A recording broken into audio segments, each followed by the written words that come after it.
Happy, joy. So you're watching the Get Busy Livin podcast, and I'm Dr. Scott Fox from Sixth Sense Acupuncture and the Healthy Habits Club. We got a pretty awesome, well, I think he's pretty awesome, guest today, and that's Ian Kingwill. And thank you so much, Ian, for giving us your time today. I'm sure there'll be some gold happening, coming out of your mouth today. G'day, Scotty. How are you, mate? I don't know about awesome, but yeah, I feel awesome when I get up and go for a walk every morning, mate, on the beach and go for a swim. So, mate, now I'm ready. I'm ready for the day. So, yeah. Yes. yes. You're. I'll get into that in a minute. So, yeah, I love the background, brother. That's awesome. The happy faces, and we'll get into that later as well. Smile and the world smiles with you, mate. Yeah, that's it. I agree. Totally agree. So, what was I going to say? So, tell us, Ian, what gets you out of bed every morning?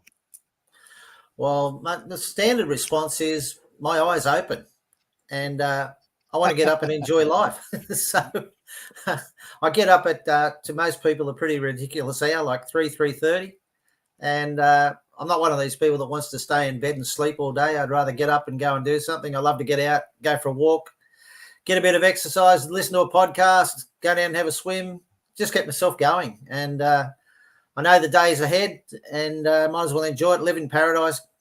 Great situation. Had a bit of news yesterday about somebody that passed away, and it sort of says, well, you might as well enjoy every moment while you can.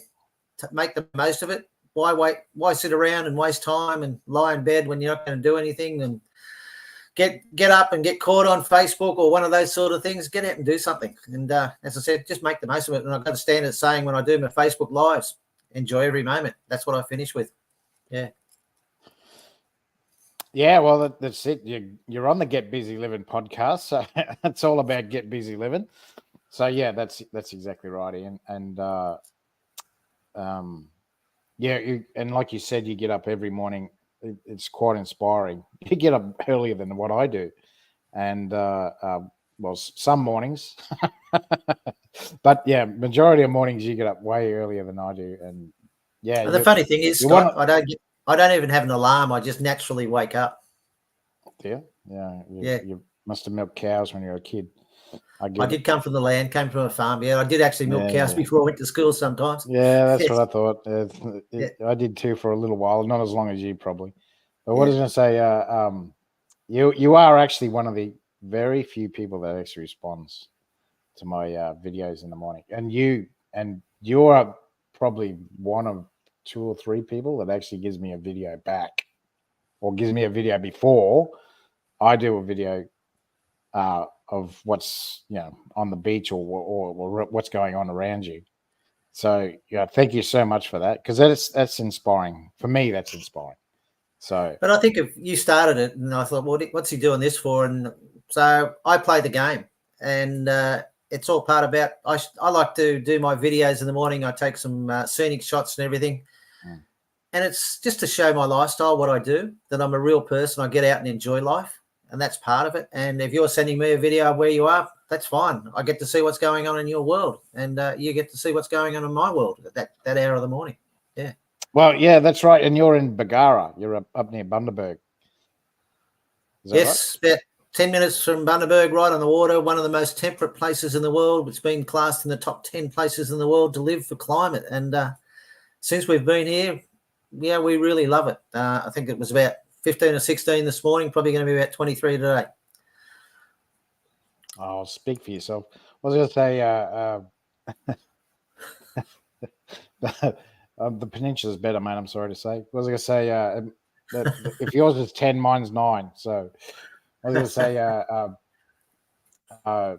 yeah, well, you don't have to worry about crocs. You don't have to worry about stingers up there. So it's a lot of retirees live there. Is that right? There are a lot of retirees, but a lot of other people are moving here because of the lifestyle, just the climate and things like that. And to me, it's an area which is probably like the Sunshine Coast probably 20 or 30 years ago and hasn't been developed, but just starting to be developed now. Won't have a lot of high rise simply because we've got the things called the turtles, and the turtles don't like lights, or people don't want them to have the lights where they're going to get distracted and lost. And so we won't have big high rise. So it's going to be suburbia, but spread out suburbia, I suppose is the best way of putting it. And it's a relaxed lifestyle. It's like a big country town of only 8,000 or 9,000 people. So everybody seems to know everybody. Everybody wants to talk to each other, whether you're young or old. I think it's you're part of the community quite easily. Yeah. Yeah, I've been there before a few times, and yeah, I did like it. It's very, very quiet, and like you said, it feels like the Sunshine Coast 30 years ago plus. But yeah, and so we'll get into how I met you. So I met you through the.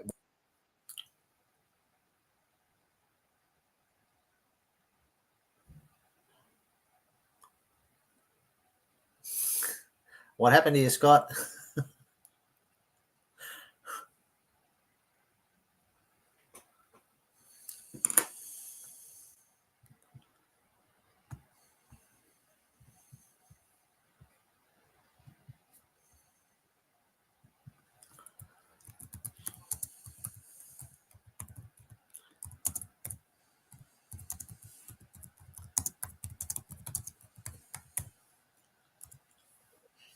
What happened there? It just stopped. So yeah, I don't know. You just completely disappeared. Yeah, I did. I don't know what happened.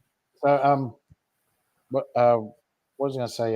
You're just saying where you met me, and it was through the Happy Neighbourhood Project. Yeah. Yeah. So you've got your own network happening now. So tell us about that. Well, we started it, and it's called Synergy Networking, and primarily because I divorced myself from the Happy Neighbourhood Project, as the other guys did as well. And people kept on saying to us, you should start a networking group, and we sort of resisted for a while because we weren't really that keen on doing it again. But then we thought, well, why don't we do it?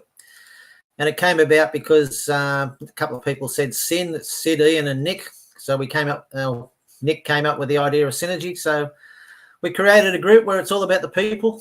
We want to involve the people. We want to celebrate the people. We want to have a lot of fun. And like healthy habits, lifestyle, even though you're doing business, you can have a bit of fun and then be positive, I suppose is a good way of putting it. And that's the part of business, and that's part of life. Yeah. So you're basically trying to connect businesses together and through a Zoom meeting, yeah? Is it you have? COVID came about, and we had all these networking groups. I know you go to a number, the BX, I think it is, and you do the face-to-face, and online Zoom came in 2020. So we became those online networking groups, and to me, it's more natural now to actually do those sort of networkings, get to know you. I knew you before we actually physically met, and we had already built some form of relationship. So I think it's a way of the world. I don't think I could really go to a face-to-face. Now I'd rather go to an online. And what we've tried to create is an environment where people are all welcome. Doesn't matter where you come from, what country, what nationality, what background, what race or anything like that, what business. You've got a business, so let's all support each other. And we're trying to create that community of people where we can support each other in some way. We have it every Tuesday and Wednesday at 7:30 a.m. Brisbane time. It's always the same thing, same format. It's about meeting people in there, then going away, and most importantly, doing those one-on-ones and getting to know each other and building those relationships where you can help each other in business, or even just offer advice to each other, support each other, and together everybody can grow. So I'm going to backtrack a little bit. That's awesome that you have got that network happening, because I have picked up business from that. And if you've got a business out there, you should get involved in Synergy. What was I say? So let's backtrack a little bit. So what got you into this type of networking? I guess when I was before I moved up here, and where I used to live in New South Wales on the New South Wales Central Coast, I used to go to various face-to-face networking business networking groups. And I had my business, which is the online business where you can create greeting cards and gifts and send them in the mail. And you want people, let's use B&I as an example, or BX. You go along to those groups to hopefully get people that will refer you to business. Hopefully some of those people may use your service, or more importantly, even recommend you. And that's what true business is about, when people refer and recommend you. And I'd gone to those. And I generated business. Just a little bit of history there. One point in time, I actually started to use LinkedIn as my networking group. And I used to pick up the phone and say, "Hey, Scott, you're one of my connections. Let's have a conversation," because we don't know each other. We've never met each other. Let's form a relationship, at least understand who each other is. And that actually generated business. And I'd sort of gone away from the face-to-face. And then one of my connections through LinkedIn had actually referred me to Happy Neighborhood Project. And that's how I became involved in its online networking format. And I've been to many others and things like that. And that's as simple as it is, because I want to continue to grow my business. And at the same time, now I'm involved in a leadership role. Let's call it a leadership role. I want to help others be successful as well, because at the same time, if givers gain, the more you give to others, the more you get back. Yeah. Okay. And so how long have you had you got a postcard? It's not postcard. It's you do all sorts. Greeting cards. Greeting card. Yeah, we call it a hug. Yeah. We call it a hug in the mail. A piece of folded cardboard called a greeting card. Yeah. How long have I been doing it? Nearly 15 years. But it's a service where you can go online to your computer or the app on the phone, and you can create and send a real greeting card that will get printed and posted for you, and get sent to somebody anywhere in the world. Obviously, the cost and things like that, and pretty simple. Just a service that's available to anybody in the world to use. Yeah, so if you've got a business, for instance, like I have patients that have birthdays. Everyone has a birthday, so you can send them a birthday card. Apparently, and some of us are hatched. But what did I say? So if your clients are having birthdays, you could, their date of birth. Then it's not just so much birthdays. It's simply just saying thank you, appreciate your business, whatever it may be. Something's happened in somebody's life. As I just said earlier, somebody passed away, sent somebody a sympathy card, things like that.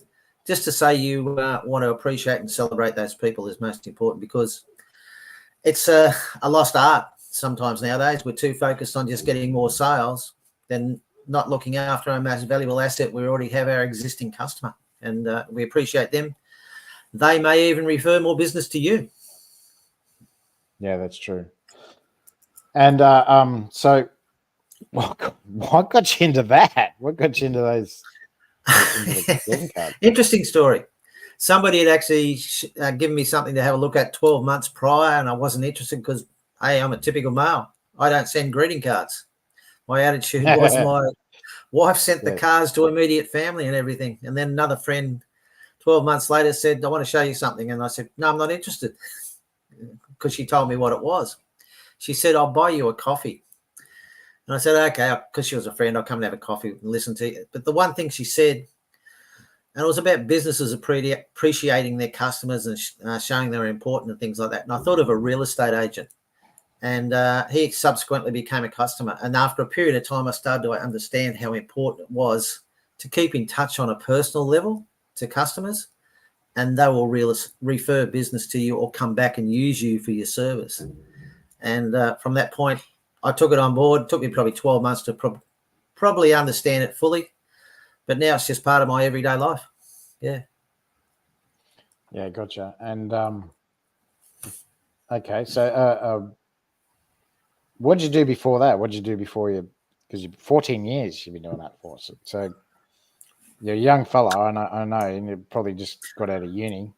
Yeah, that's it. Just got out of school. How far back do you want me to go, Scott? Because I've done many things. Have you? What did you do before the greeting cards? What did you do before the greeting cards? I was in sales. I was actually in sales at that time.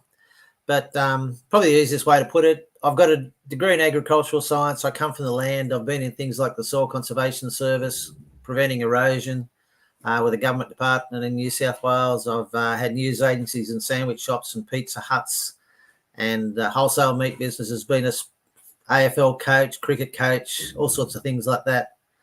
Been a salesperson, selling prepaid telecommunications, been a national sales manager in telecommunications, fuel discounting. So I've done a lot of things, and it's all been a learning process, and I like challenges all the way through.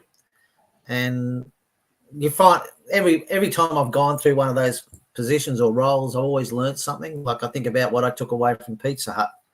Probably one of the most difficult things I've done because it was a challenge to get it to where we got it from. A couple of businesses that were struggling, and we got them into the top 5% in the state for service. But it was a damn lot of hard work. But things like systems I took away from that. Back in even the soil conservation, just things you learned about communicating with people and stuff like that.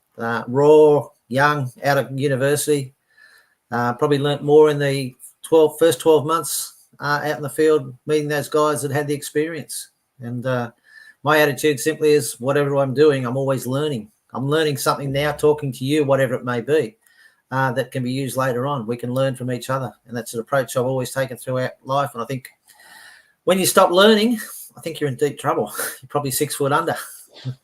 Yes, that's exactly right. Yeah, I agree with you. You got to constantly be learning and constantly make mistakes. If you don't mistakes, you don't learn.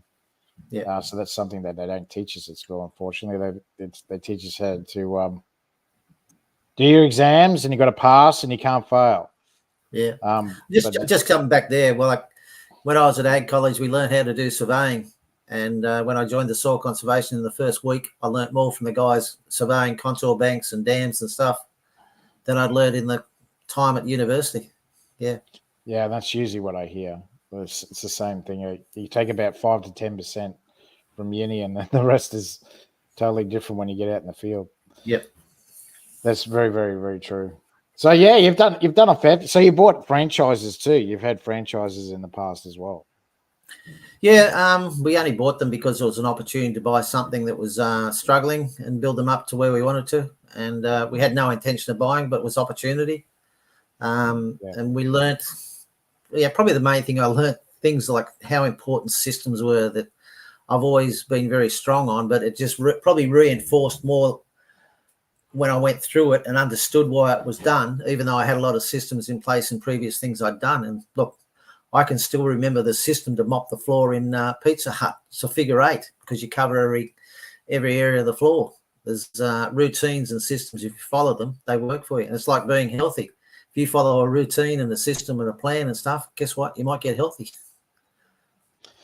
Yeah, I totally agree. Well, that's how McDonald's became so exactly lucrative. Yeah, but there were other reasons, but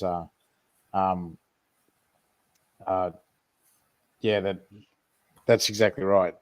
Well, probably an answer to that, like we had Pizza Huts and they were struggling. They weren't making money. It took a fair bit to get them to make money. And there were no systems in place in the stores when we took them over, or the sort of systems, but they weren't followed because they had no support. And we went back to the basics of training all the staff from the managers down and saying, this is the system we're going to use and let's follow it. And from that point, sales started to go up, service started to go up, and everything went to where we wanted to go. And whilst we didn't make huge profits, we got them in the top 5% in the state. And that's what we aim to do, to try and make them successful. And by following those systems, staff understood where they were going, how everything worked. Didn't matter whether they were the supervisor, the manager, or the new trainee. They all started to understand that they had a place to fit in that system. If they work together, they can make it all work together. Yeah, that's so important, and I'm starting to realize that now. So I use videos to teach any new people that are coming in, because we have that technology now. So in those days, you had to just basically show them and show them step by step. Probably one of the things with the Pizza Huts I actually implemented. I was the first Pizza Huts in Australia to actually put the internet on, and we ran our businesses remotely, and it just made it more efficient because I knew what was going on quicker than what the stores did sometimes. I even wrote a report for them that they could fill in at the end of the day, and I could tell them where their discrepancies were because they weren't following certain procedures or something like that, or they didn't manage with the right wages, with the right staffing level and things like that. So yeah, if you put them in place, they work. Yeah, because you can test and measure it easier as well. Yeah, because then you know which section of the I don't want to say a conveyor belt. You know which section of the conveyor belt is not doing what it's supposed to.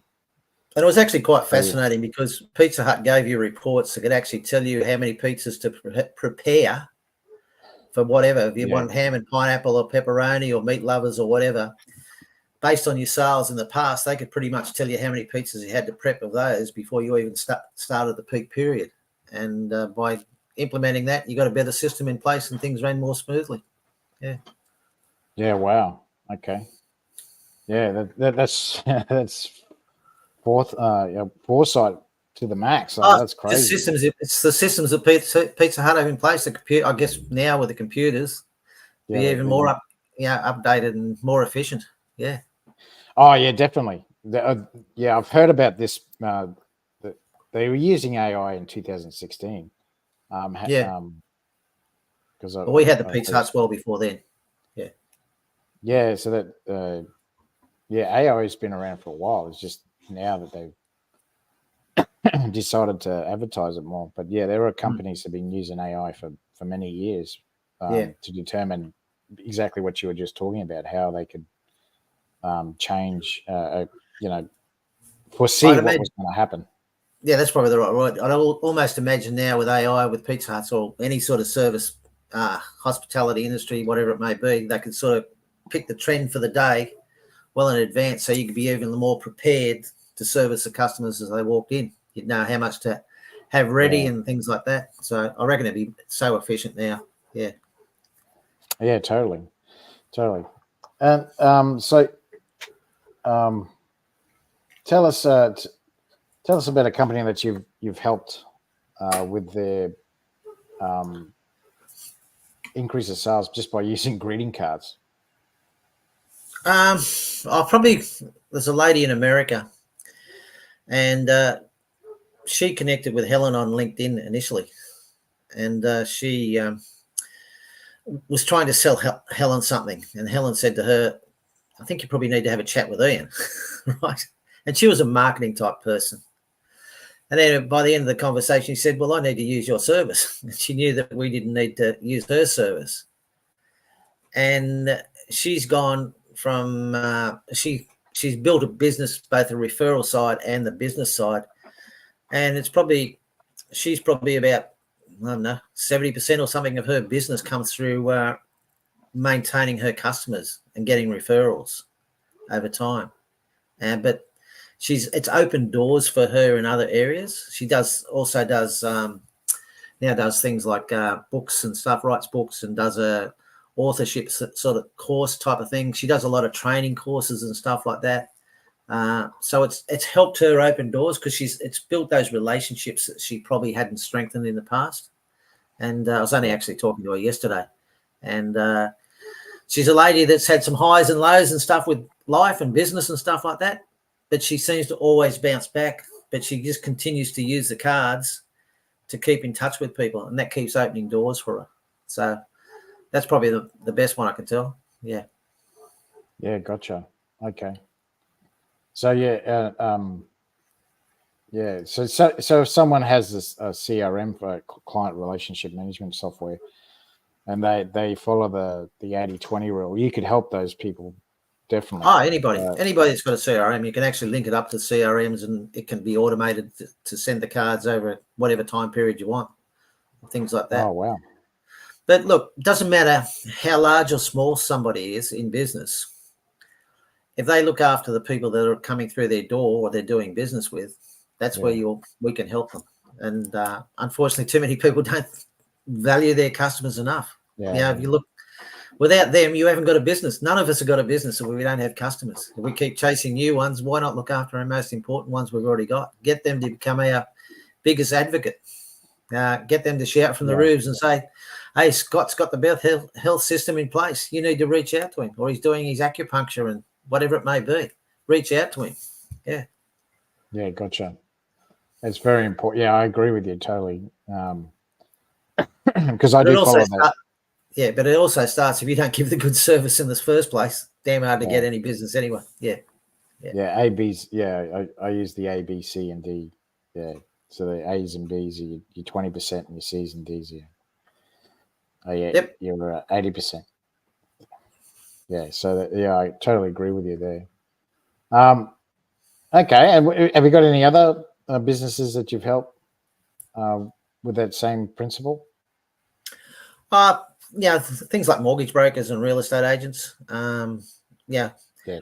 I guess real estate agents are really easy to talk about. They'll sell you a house, and then they'll give you a gift and a card and say, hey, congratulations on your brand new house. Hope you enjoy it and all that sort of stuff. Then 6 months later or even sooner, guess what? You're getting junk mail. Look at me. I sold the house down the street. You want to sell your house? Want to buy a house? And most of that goes in the circular file because people aren't interested. And I've actually had people who've known me, bought a house, and send me marketing material saying, do you want to sell your house within the first 12 months? And it's crazy. Yeah, you've got the relationship with a person. Why not strengthen it? And if you had one person over the average, in the past, the average turnaround was about 7 years for people to buy a house and sell a house. Now it's probably shorter and a lot of times.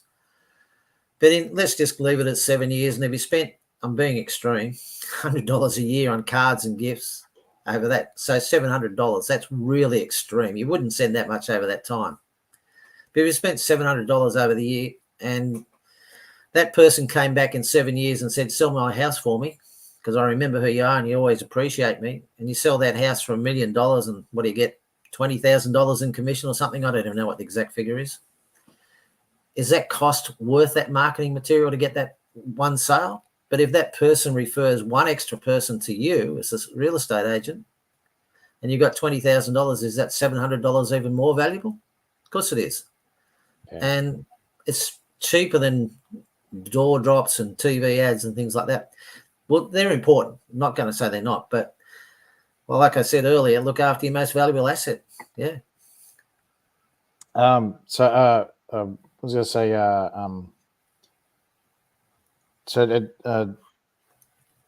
do you find that the network also helps with your business as well? Absolutely. Yeah, I had an email from somebody yesterday and said, I'm just getting started, but just give me a little bit of time to get organised, and when I'm a little bit more established, I want to use your service. And it's the old story is you're not always going to get a sale when you first meet somebody. Somebody might come to you today and ask you and inquire about your business, and they're not ready. But when they're ready, they'll knock on the door because you kept in touch with them. And that's all I do. Yeah. And like you said, I hear you say this all the time on the networking on the synergy is do your one-to-ones with each other, like through Zoom as well. Yep. So then, so you can build that relationship, because you might meet someone and it's like, here's that. But if you do that 30 minutes with them, then you can, and then you see them again, you go, oh, I remember now. That's what they do. And it's the old top of mind thing. Oh yeah, and that's right. I remember someone was asking about what they provide. Well, with the synergy, we've created the thing which is called Spin the Bottle, right? Which was actually recommendations by one of the guests.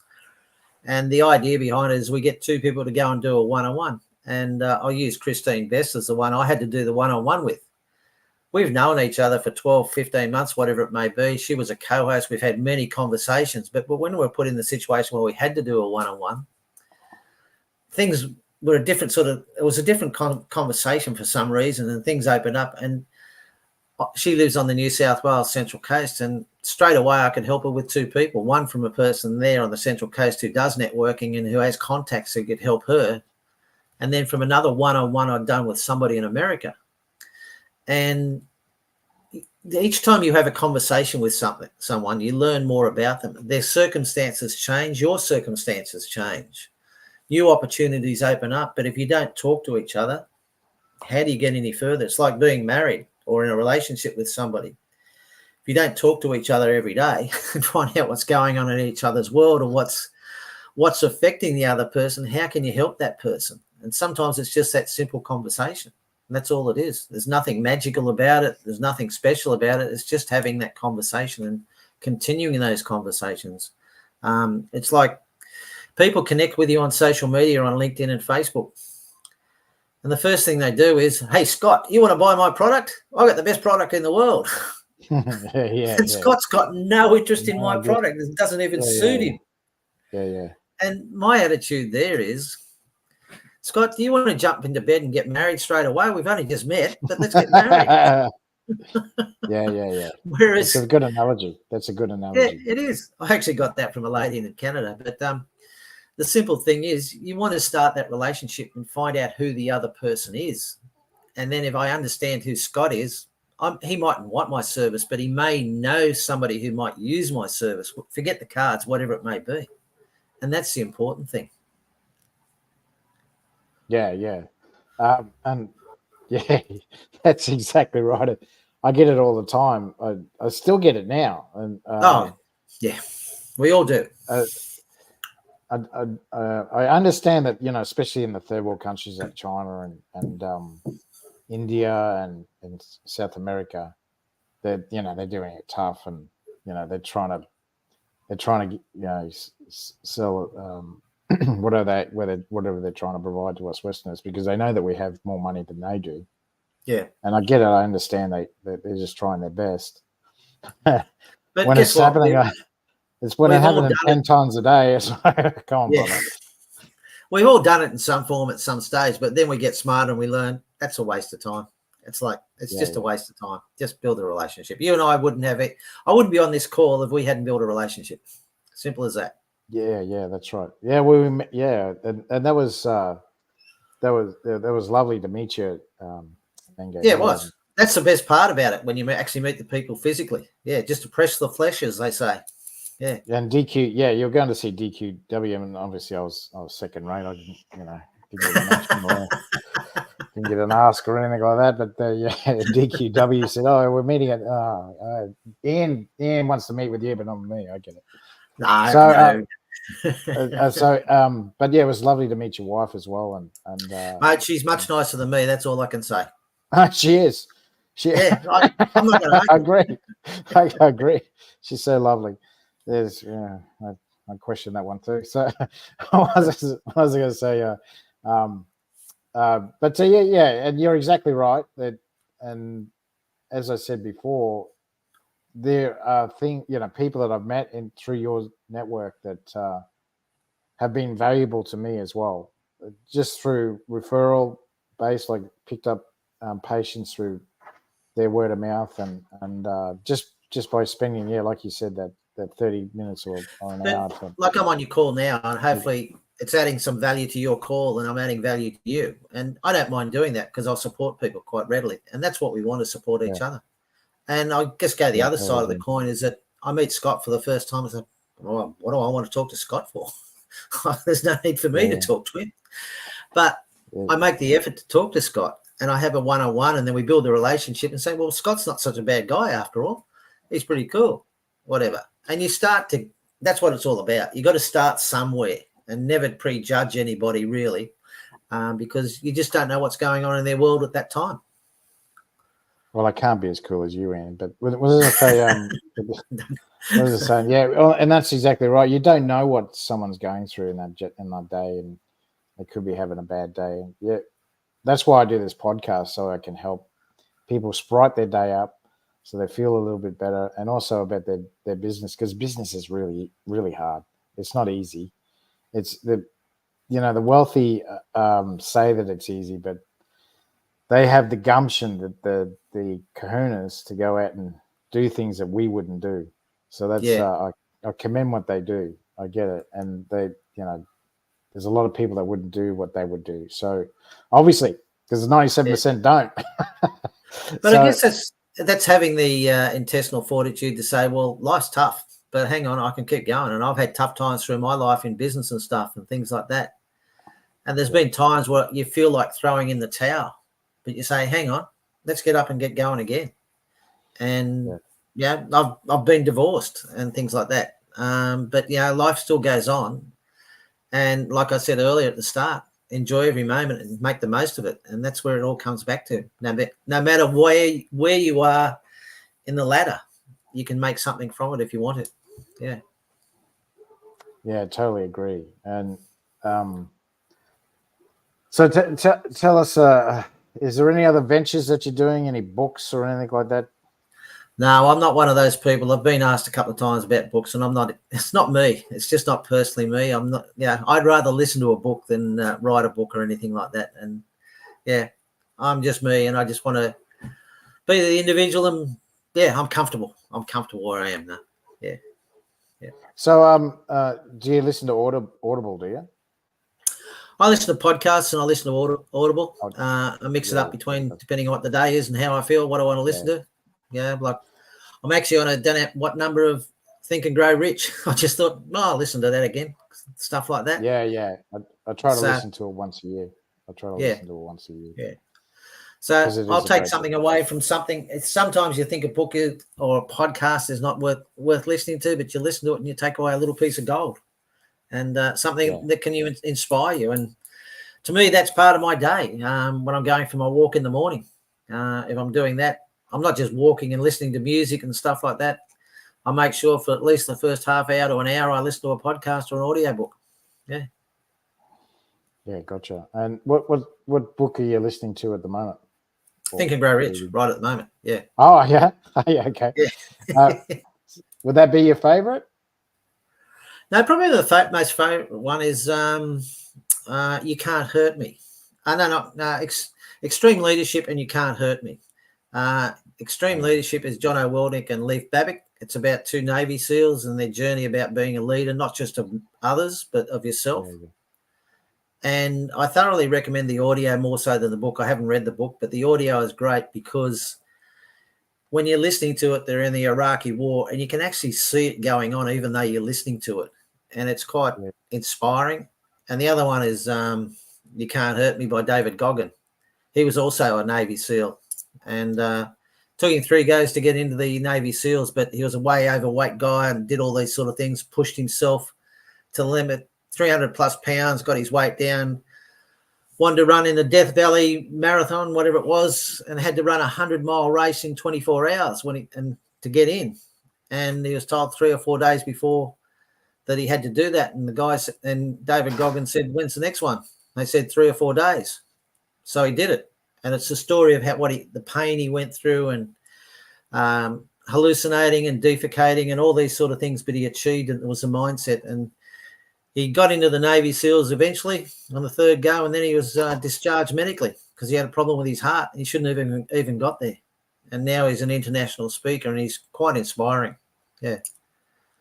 What was the first one called? So that was Can't Hurt Me. And what was the first one? Extreme Leadership. Or Extreme Leadership or Ownership. Leadership, I think it is. Yeah. All right. Oh, yeah, gotcha. Extreme Leadership. Yeah, gotcha. All right. Jocko Willink. John O'Wellnick. Yeah. Willnick. Yeah. Leif Babin. All right. Excellent. Yeah. I'll research them later. I'm at the moment. I'm listening to a few. Richest Man in Babylon is one. Yeah, I've heard that many times. Yeah. That's a great book. Yep. There's a few. Sell or Be Sold is another great book. Yep.